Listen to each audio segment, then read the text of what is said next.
Hello, I'm Sheizaf Rafaeli. That's what the wild collection of Hebrew letters here says, but you can also read it in English.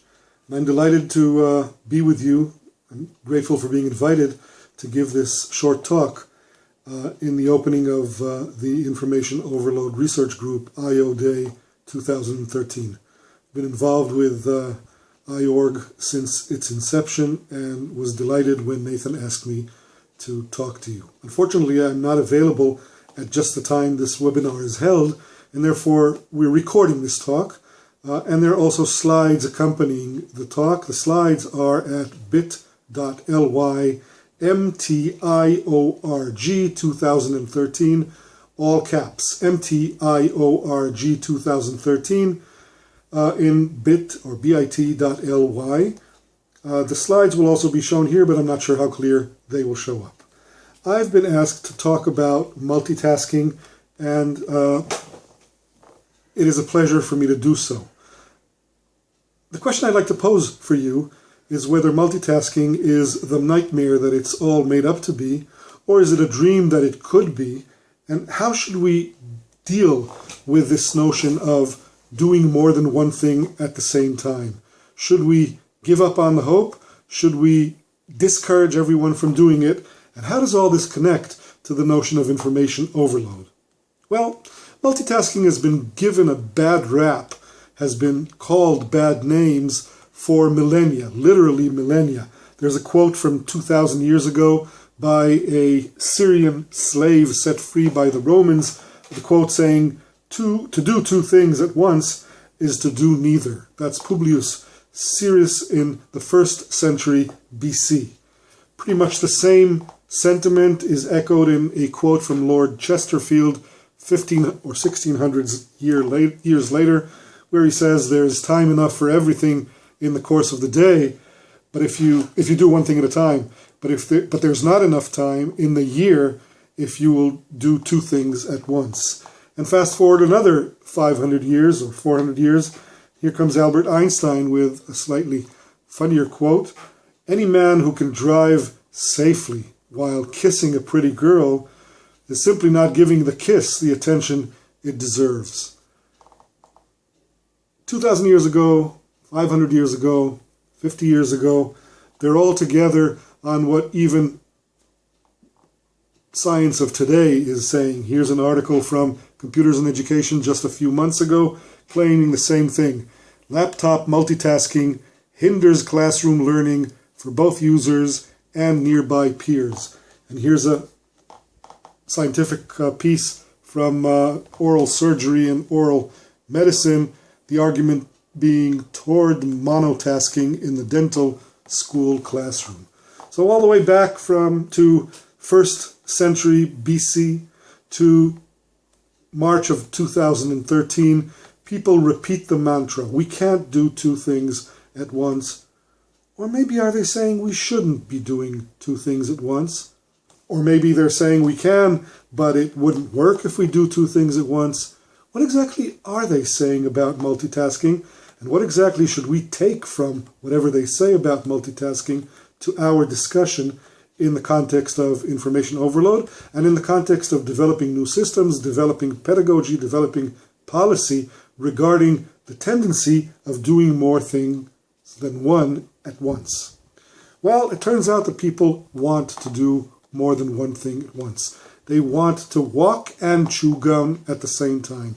They'd like to think and listen to music at the same time. They want to drive a car and have the radio on at the same time. They also want to walk down the sidewalk with their smartphone on and talking. They also want to do lots of other things in conjunction with each other. They want to be in the real world and they want to be in the virtual world. And the question is, not only is it a dream or a nightmare, the question is this something we ought to not allow people to do? Well, with lots of pictures and lots of opportunities to illustrate the interest that people have in doing things at once, I think maybe one of the more interesting pictures I can show is these attempts to deal with driving and talking and texting. Laws in many countries make texting illegal. Laws in fewer countries, but still a large number, make talking, at least talking with a phone held in hand, either illegal or highly inadvisable. And clearly there are limits, there are perimeters where trying to do more than one thing at once is not only not advisable, it's even dangerous. It's something that we should erase, something that we should make sure doesn't happen. The question though is, should we not do two things at once ever?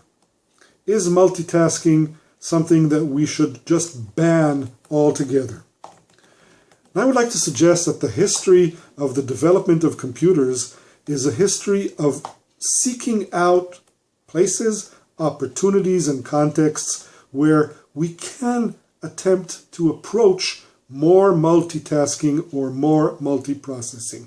It's not a history of eradicating multiprocessing or multitasking. It's a history of trying to do more of it as we go along. The original computers, the von Neumann machine, were single processor, single process at once devices. Most of the work since has been in the direction of developing multiple tasks, multiple windows, time sharing, attention splitting opportunities, parallel processing, and these have all been holy grail, not outcasts. So when we come to deal with multitasking, we should ask ourselves, is it the bad guy straight through all across, or is multitasking something that we should cultivate an approach avoidance approach to? Should we at the same time warn about its dangers, for example, in driving while being preoccupied with other things, but should we also look for some opportunities to multitask in much the same way that the history of computing has led us towards more approximations of multitasking? Well, I would like to argue that those who oppose multitasking have been accusing it of too much, have been opposing it along too many fronts. They argue at once that it is impossible and impermissible and unfathomable and inexcusable, and maybe they doth protest too much. I'd like to raise a few questions, and this is the essence of my claim. Should we live in the shadows of the past insights, the millennia of opposition to multitasking, or should we change gears? Shouldn't multitasking be allowed or even encouraged and rewarded when it's not destructive? Is multitasking the culprit that causes information overload, or can it, in the context of this group, be part of the solution? Is there a biologically determined ceiling that doesn't allow us to do more than one thing at once? This conversation is not at the level of synapses and neurons. It's at the level of, are we able to juggle two balls? Can we do and aspire to more than one process? If we can, would that be one step in alleviating the information overload problems? So this, of course, is a complicated question. At the back end of this slide pile, I put together a large number of bibliographic citations that suggest additional reading, much of it in attempting to measure the effects of interruptions, the ability to do things at once. And I'd like to argue from the outset, because I have a limited amount of time, that there are multiple levels of analysis. There's a biological level of analysis, an evolutionary level of analysis, a cognitive and a group level of analysis, a sociological and economical and philosophical level of analysis. But if we look at the mid-range, especially if we look at the group level, I think we can find quite a lot of reasons, opportunities, and challenges where we would like to problematize the opposition to multitasking and actually suggest that maybe there are contexts and maybe there are ways in which we can harness multitasking, encourage multitasking, reward multitasking to achieve some gains. I'd like to argue that many of the studies that measure the ill effects of interruptions, there's no argument, there are ill effects of interruptions, many of these studies find, to their surprise, again and again, for 2 millennia now, that when people try to do 2 or more things, they do each one of these things less well. What I think very few studies do is to look at the aggregate result of trying to do 2 things, each of which done a little less well, but given that both are done, maybe the aggregate result is still better. And that's a point for future research. There is an enormous amount of literature. I will point out just a few of these. They're all referenced in the slide pile that is available to you.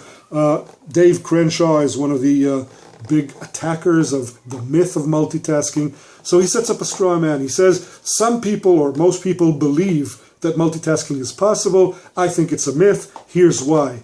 Well, I'd like to argue that not enough people think that multitasking is possible. Maybe one of the things we need to work on is to work on the ability to do multitasking in those limited domains that we are able to do multitasking. Maggie Jackson has a wonderful book called Distracted, again making the argument against multitasking. Notice I've already cited 7 or 8 authorities opposed to multitasking or the false promise of multitasking. Here's one of the bigger ones. Nicholas Carr of Harvard publishes an article in The Atlantic called Is Google Making Us Stupid? And then a book referring to the internet titled The Shallows. And both of those argue that one of the things that digital life makes us is wanting to do multitasking and consequently becoming less good. He says, once I was a scuba diver in the sea of words, now I zip along the surface like a guy on a jet ski. And that is a critique of his. It's a critique that I would like to critique. I would like to argue that jet skis are not that bad an experience, that his critique actually reminds me of Donald Knuth's argument that he will no longer read email because his job is to get to the bottom of things. If you're not familiar with Knuth's page on the internet disclaiming email, I suggest you read it. It is very relevant to the Information Overload Research Group.